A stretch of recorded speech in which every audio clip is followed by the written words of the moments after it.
south of the border, down Mexico way. That's where I fell in love when the stars above came out to play. And now as I wander... Hello there, all you expat wannabes. I'm Johnny Mueller, and you're listening to the Expat Files, Living in Latin America, the show that tells you just what it's like to live, work, play, and or retire down here in Latin America. It's a mix of the good, the bad, the ugly, and the great, and it's all right here, so let's get started. You know, we often talk about business ideas for expats and gringos here in Latin America because so many of us end up, well, doing business. And you know, a certain percentage of gringos and expats come down working on that plan B, and they only have a limited amount of funds, and they know sooner or later it's going to run out and they're going to have to do something. So, for example, if you're single and you come down with, let's say, 5 or 10 grand, if you know how to work it, you'll be able to last a year or so, but what then? Obviously, for lots of gringos and expats, that treadmill first world stress is translated to a certain kind of third world stress when you know the clock is ticking on your nest egg and you got to find something. But surprisingly enough, or maybe it's not so surprising, once you're down here, especially if you're off the Gringo tourist trail or slightly off the trail, those business ideas that you never had up in the States, because all the niches were filled, will pop into your head like crazy. At least that's what it's done for so many, even average gringos.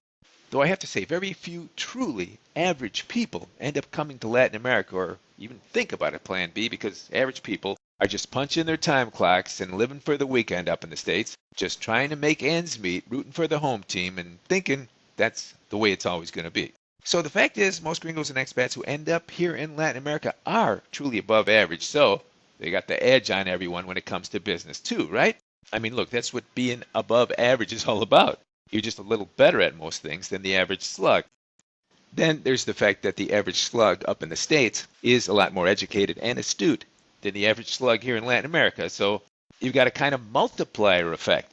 And that's why you'll see, even with the majority of people coming down to Latin America with a small nest egg, let's say 5, 10, 15, 20,000 bucks, eventually, and some rather quickly, find a business niche. And soon enough, often very quickly, they're off and running. Then there's the fact that startup costs here in Latin America are a fraction of what they are up in the States for whatever kind of business you're planning. If you're doing brick and mortar, rents are half again as cheap or less. You rarely need to carry insurance. Salaries are a fifth of what you'd pay up in the States. And if you're situated in the right climate, like the Altiplano, you won't have air conditioning bills either. And as far as government permits and stamps and seals, it may seem like you're beating your head against the wall for the first month or so. But once you've got that stuff in order, and you really need a lawyer to do it, because even if you speak Spanish, it's almost impossible to fight your way through the red tape. But once you're there and you've got all the permisos, those fat-ass slugs in government will almost never bother you again. And if you have an internet business, or mostly internet business, man, that's the way to go. Then you can usually run it from your own home office sitting in your underwear. But you knew that already, right? Now, you've heard me say 100 times it's difficult to get a business going when you're smack on the Gringo tourist trail because you've got all that Gringo competition. But then again, gringos, expats, and tourists are pretty demanding, and if there's a niche that you can fill, that's a great way to get a business started too, but you have to find that niche somehow, right? And normally when you stumble on a niche that needs to be filled on the Gringo tourist trail, you'll find it rarely translates to the people in local Latin society. In other words, it's rare that the local Latinos will be your clients. For example, I remember about 15 years ago, a gringo was in Panama and he said, "Hey, I know, I'll start a paintball park. Why not? It's big in the States with the kids and adolescents." And my friend had a kind of a crap piece of land outside of Panama City, kind of scruffy. So he set up this paintball park. Guess what? Went bust in 1 year. Why? Because back then anyway, it was something gringos, only kind of young male gringos, know about and would appreciate. Sure, there were plenty of young adult Latinos and adolescents around who would love to do paintball, but they didn't know what it was, and it wasn't cheap by their standards, so they just didn't turn out. Now, maybe if he would have put a paintball park in Costa Rica smack dab on the tourist trail, he'd have done fine. Because in places like Costa Rica, where tourism is king, there's always a continuous flow of young adults and adolescent partiers looking for something to do, besides drinking, surfing, and hanging out at the beach. Oh, and that reminds me, gringos often send me emails explaining what they think is a good gringo business idea, like this one. Comes from Bobby, says, "Johnny, I was thinking of a great business opportunity for the right person in running a home EMF radiation detection business. especially with 5G about to be rolled out. Meters are pretty inexpensive and fairly accurate, and various techie sites seems to favor this one. Then he sent me a link to an EMF meter, measures stray frequencies and the power of those frequencies around the house. Yeah, being an engineer, I know about those things, and good quality EMF meters run a couple of $100 usually. Then he says, Johnny, I think a business like this would be easy to promote since so many home devices also emit pretty strong electric fields. Amazingly, folks will still put a Wi-Fi baby monitor right next to their baby's bed or sit with the Wi-Fi antenna right next to their computer stations, etc., etc. And if you're a gringo in the know, you know this is not good for you. So you can set up a business and advertise that you'll go to a person's house and see if they've got some EMF hotspots and provide some avoidance strategies like how to keep street-side 5G antennas from frying your brain while you're lounging on your veranda in your underwear, watching a beautiful sunset, umbrella drink in hand. All right, that one came in from Bob G, as opposed to 5G. My take on it, Bob, it's a great idea, but you're way ahead of your time.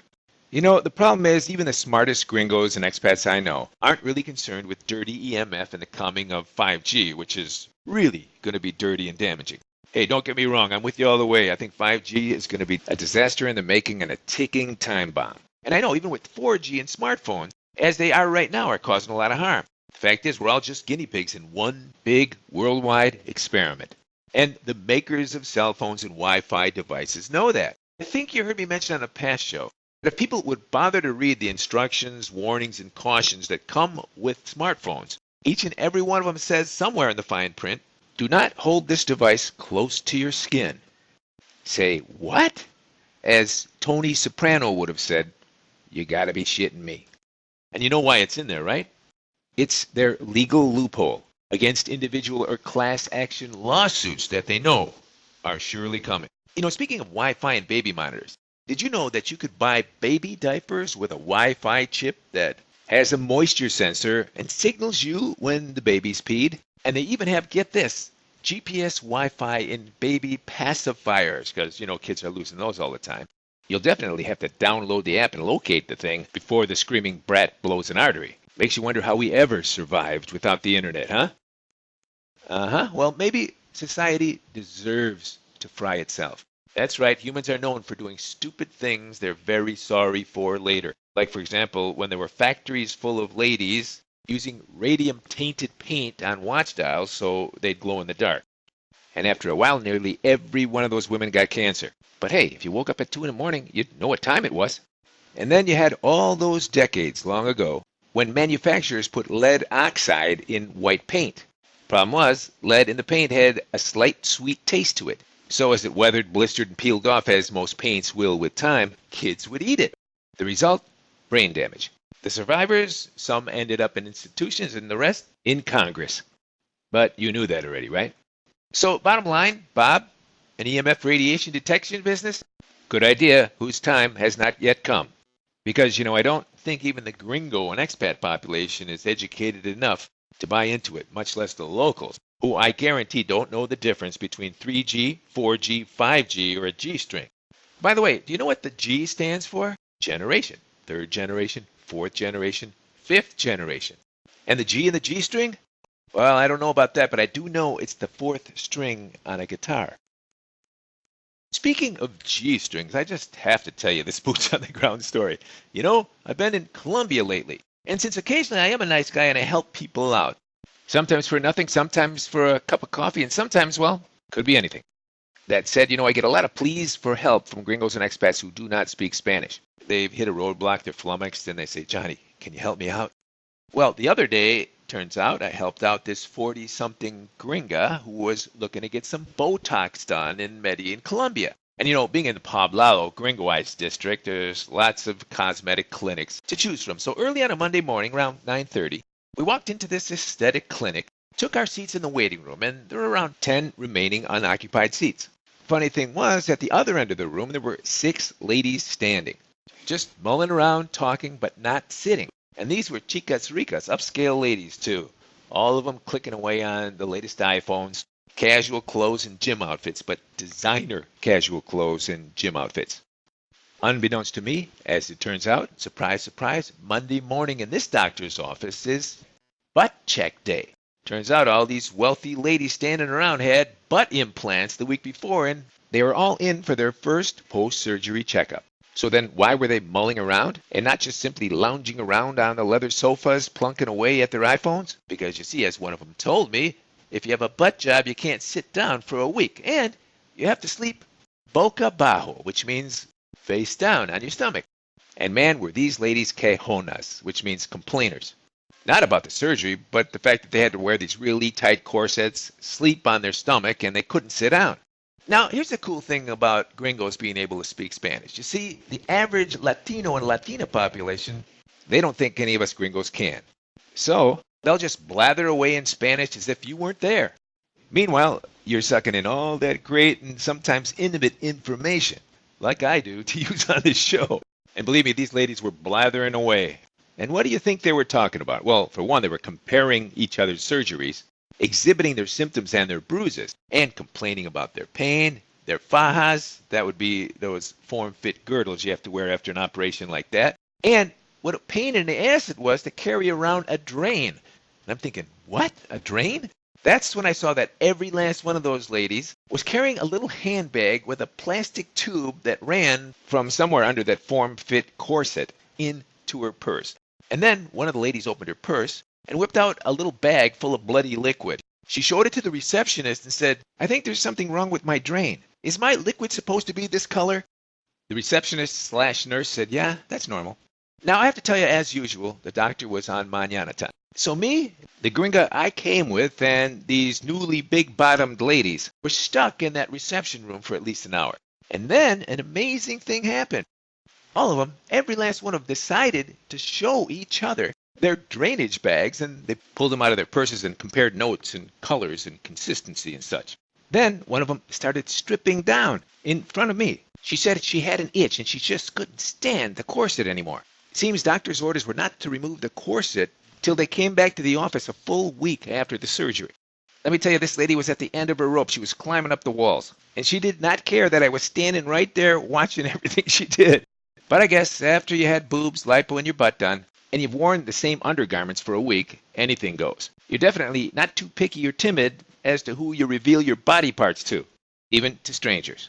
And the object of that exercise? To scratch the places that needed itching and to show the other ladies all the bruises that ran up and down her legs. You know, big blue and red hematomas.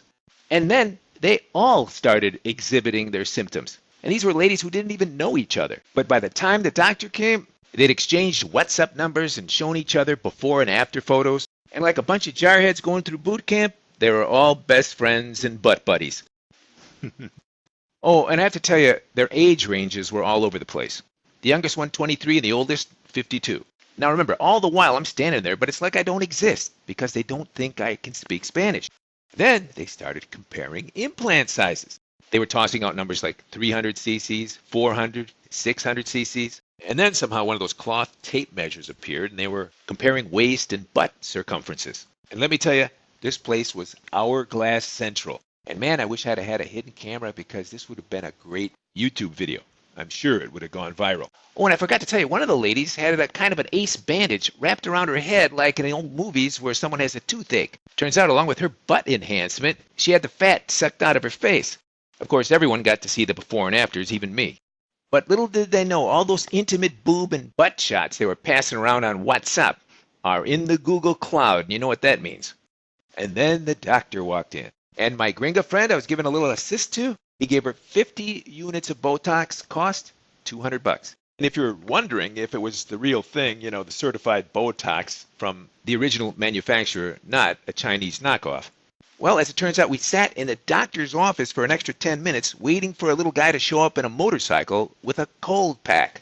It was like he was delivering a body part for an organ transplant. Nice presentation, all iced up.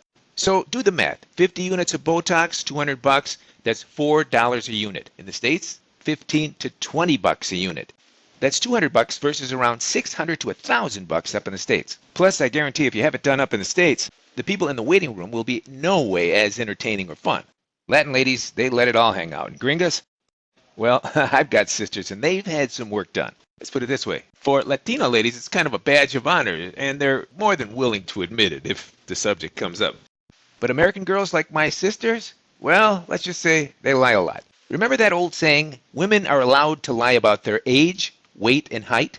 And guys, the size of their schwanz and their income? Well, in the States, for women, you could add plastic surgery to that list. The proof of that is, when you're in the States, you almost never see anyone, any woman anyway, with a telltale nose job bandage on her face unless she's coming directly from the doctor. Nope, she'll barricade herself behind closed doors till the bandage and the swelling's gone. But here in Latin America, that telltale nose job band-aid is a badge of honor. Just like having braces here in Latin America. It's a sign of affluence, of wealth, of moving on up socially and economically, because just a few years back, only the rich could afford it. Now, since everyone's on the payment plan, middle class and some lower middle class Latinas are getting bracketed up. And you know what Latin dentists are saying? Many of these young Latina girls, and some of them aren't so young, they want to keep their braces on indefinitely. Say what? Oh, and Latin dentists will also tell you Latina girls and ladies are 10 times as likely to have braces than the males. So does that mean the women here are born with the bad luck of having more crooked teeth than men? No way. Braces here in Latin America serve two functions: to straighten teeth and to prove that you can afford to have your teeth straightened. That's why so many middle and lower middle class ladies want to keep their braces indefinitely. Man, is that not completely opposite of the way it was when we were kids? From day one, it was a countdown to when you could get the damn things off. Go figure, huh? Speaking of figures, hourglass figures, if you heard my last show, I mentioned I figured I'd get some hate mail. Well, I surely got mail all right. Not much hate mail, but lots of mail. Man, did that show hit a nerve, and some other things too, especially with the guys. The mail is still piling in about that show. I did have a few American and Canadian ladies complain about all the painful things women have to go through to be beautiful for men. The high heels, the hair, the dough spent for various treatments at the massage and beauty parlors, and of course, the plastic surgery. But you know, in many cases it comes down to the fact that women do all that stuff, not completely for the guys, though there's lots of media pressure, but more because they're in competition with each other. But you knew that already, right? So then you might ask, what kind of emails have I been getting on the subject? How about this one from Dave? He says, Johnny, thanks for your contribution to science. You ought to get a Nobel Prize. Well, Dave, I'll take the money. I think it's like $1.2 million for a Nobel now. However, I'd rather not be in the company of that former liar-in-chief, Ovomit. Then Dave says, Johnny, classifying Latinas and talking about mating and dating. It's a tough job, as they say, but someone has to do it. I must admit, doing some of my own informal research in Colombia over a cup of Juan Valdez coffee. You see, someone remembers Juan Valdez. All right, me, Johnny, here.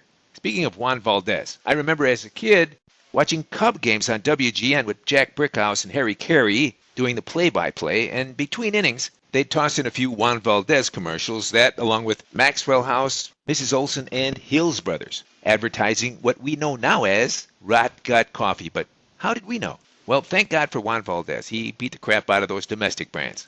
Because, you know, it really took till Starbucks came, probably in the 80s, that we realized that coffee actually had to be fresh, ground, and roasted within a month or so of picking. Meanwhile, our mothers bought those giant tins of Hills Brothers and Maxwell House that were sitting on the grocery store shelves for, who knows, years. Pre-ground and dry as a bone, too. Remember those days? Now, I'm no fan of Starbucks, but they did give us up in the States a kind of cultural nudge in the right direction. Ever since then, the correct way to do coffee has really taken off. And lately, one of the amazing things I've noticed about Latin America is these really cool automated coffee machines are popping up everywhere. You put your dough in, usually 50 cents or a buck, and it automatically grinds the beans in front of you right there and brews the coffee. And it tastes damn good, not like out of one of those restaurant drip bun machines. That's like drinking campfire cowboy coffee. Now, I imagine you see those machines up in the States these days. That I'm not talking about those special Italian jobs that seem to be all the rage today. One brand I remember is called Nespresso or something like that. You know, you got to buy those special pod-like mini hockey pucks, and they're expensive. I've tried them, and the coffee's really good, but you're forever a slave to buying those pods. But anyway, as it turns out, there's another kind of machine I'm finding all over the place here in Latin America now. They brew a great cup of coffee because they're grinding the beans right there and running them through a kind of an espresso press. Problem is, what happens to those machines down the line? How do you clean those things, and who's cleaning them? Because the word maintenance barely exists in the Spanish language. But I digress. Not too much, though. Anyway, getting back to Dave's email. Just one of a ton of emails I've gotten on the subject since I began talking about curvy Latin girls. He said, Johnny, I did some of my own informal research in Medellin, Bogota, and other places. whilst sipping a cup of Juan Valdez at a high-end food court. He said a very good spot for girl watching is to place yourself near the entrance and exit of an escalator. Then he says, Johnny, I must concur with your conclusions on which Latinas are the curviest and have the nicest hourglass figures. Although it's been many years since I visited Venezuela myself, I concur. All right, meet Johnny here for a second. If you remember in last week's show, I put Venezuela on the list as number 1. That is for Latinas in the hourglass figure department. Then he says, I do have a few Venezuelan friends up here in Gringolandia, and they prove that point too. Then he says, Johnny, I found out when it comes to Colombia, a woman's shape can vary greatly depending on the region she is from. In Bogota, for example, many of the women have very flat behinds. On the coast, like Barranquilla and Cartagena, the women tend to be much curvier. In Medellin and Cali, the women can be quite curvy, but tend to be much more surgically enhanced.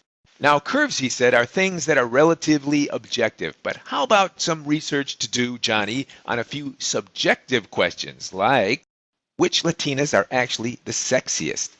Man, that is subjective. In my opinion, and I've been to these countries, my take is the top 4 are Brazil, Dominican Republic, Colombia, and Venezuela. Then he says, to be honest, Johnny, I find all 4 countries have very sexy women. There are no losers there. Then he says, how about rating them for beauty? That's not necessarily sexy, but which Latinas do you think are most beautiful? Here's my take. Venezuela, Colombia, Brazil, DR. The same 4. Then he says, from what I've heard, Argentina should be in there somewhere, but I've never been there, so I don't know. Then he says a survey should be done as to which Latinas have the best personalities suited for gringos. Hey, now, there's a good question. Then he says the objective would be to wrap those questions and answers into a determination of which Latinas make the best wives for gringos. Would be a combination of various factors, of course. But I'd say, and this is him talking again, Colombia, Venezuela, and again, I'm thinking Peru or Chile. He says, what's your opinion, Johnny, and why go through all this? Why? Because inquiring minds need to know. Then he finishes by saying, thanks, Johnny, as always, for the great info and entertainment. Signed, yet another Dave. All right, so with all the emails and massive interest I've had in this subject, I could go on forever, but I'm not. I just can't do it because this show is about living, playing, working, and or retiring in Latin America. It's not a show on how to pick up Latin guys and girls. Of course, we'll touch on the subject here and there, but man, when it comes to mating, dating, love, and romance between gringos and Latinas and gringas and Latinos, that needs a whole continuing series of shows in itself. And yes, I could very well be the guy to host that show, but I think I'll put that on the back burner till someone or some production company makes me an offer I can't refuse. All right, I'm going to jack the transmission into reverse here and talk about something completely different. You know, I get people asking me questions about drugs here in Latin America too, as far as what's legal, what's not, what you can get away with. If you get caught with some stuff, do they treat locals differently than gringos? Do the cops let you go? Do they take your stash? Do they give it back? Do they fine you? Or do they perhaps party with you? Well, those are things I touched on briefly in some past shows, but I'm going to go over all of that again on an upcoming show, so stay tuned. But I will tell you this, Latinos are confounded that the U.S. is legalizing marijuana, and Canada's done it too. And one by one, Latin countries are decriminalizing it, and Mexico has got on the ballot right now to make it legal altogether, which is an excellent move for a lot of obvious reasons. So anyway, Latinos are starting to realize that up in the States, marijuana's legal, or at least quasi-legal, almost everywhere. Which of course means if this had happened sooner, Cheech and Chong would be pumping gas or working at a pet store because they never would have had a career. Which oddly enough brings me to a wedding video that my brother just sent me. He's at the reception in the parking lot at a Sheraton hotel, and everybody's in tuxes and dresses and stuff, just mulling around. So he's taking this video and he walks past some old guys and gals in their 70s and 80s. These were uncles and aunts, great uncles and aunts too, and friends of the bride and groom. They're all formally dressed, some of them in tuxedos and stuff, and they're smoking big fat doobies. And for me, it was just a strange thing to see that. Sure, you expect that kind of partying with high school and college kids, but still not out in the open like that. Crazier yet, you're talking about very well-dressed, well-established professionals in their 70s and 80s, token up, laughing their asses off, having a great time. It really is something that kind of throws you for a second. But then again, they are the original Woodstock generation. They were in university during the flower power days. Still, it's so hard to get used to the fact that it's legal. But still, I'd be willing to bet if I was back in Chicago right now and someone handed me a joint, I'd be looking around thinking, You sure this is all right? Which brings me to my favorite personal pot story. You know, all my life, strange things have happened to me, so I think you might like this story. When I was in undergrad engineering school, I played in a locally famous rock band, and I worked nights at a store called Kohl's, too.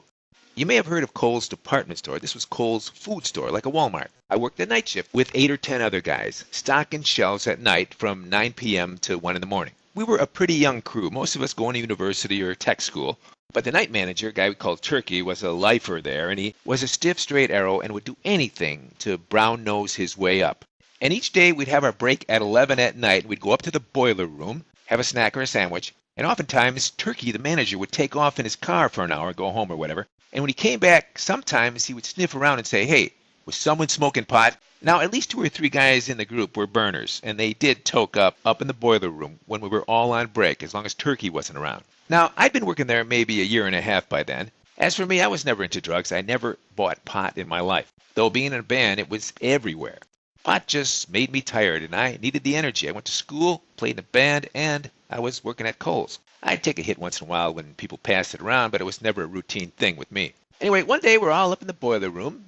Turkey's gone. And wham, the door flung open and 3 cops walked in, followed by Turkey and the senior day manager. He said, "You're all fired and these cops are going to book you." Well, you know, that scared the hell out of me. I was thinking, uh-oh, there goes my scholarship. Then the cops proceeded to interview us one by one, trying to find out whose stuff it was, where they bought it, the usual drill. And at that point, everybody knew they were fired, so one of the instigators, a burner, started to get wise with the cops. However, when they interviewed me, I said I wasn't smoking. And by luck, that day I'd received my report card grades, and I pulled them out and showed them to the cops. All A's. I had a 4-point that semester. And I said to the cops and the manager, "Is this the report card of a stoner?" All right, then, after they interviewed everyone, they made an announcement they were going to fire everyone except me. And the guys in the crew hated me for it. Crazier yet when the cops said they wanted to press charges because they had a bag of weed. One of the instigators said to the cops in front of all of us, "You press charges on us, I'm going to the Chicago Trib. I'm going to tell them we were running a drug ring out of this Kohl's store." He said, "I bet all the old neighborhood ladies will never come in to buy a gallon of milk again." The bluff worked. They didn't press charges. But even years later, when I'd run into some of those guys, I'd get the, "Hi, Johnny, how's it going?" But with very little enthusiasm. You've been listening to the Expat Files, living in Latin America. If you need some help with your own plan B, we can schedule a one-on-one phone or Skype consult. Just send me an email, theexpatfiles@gmail.com. And if you want to get on the waiting list for my next week-long Expat Insider Seminar in Central America, where you're guaranteed to get a 2 to 5 year head start on your plan B, send me an email, theexpatfiles@gmail.com. Nos vemos.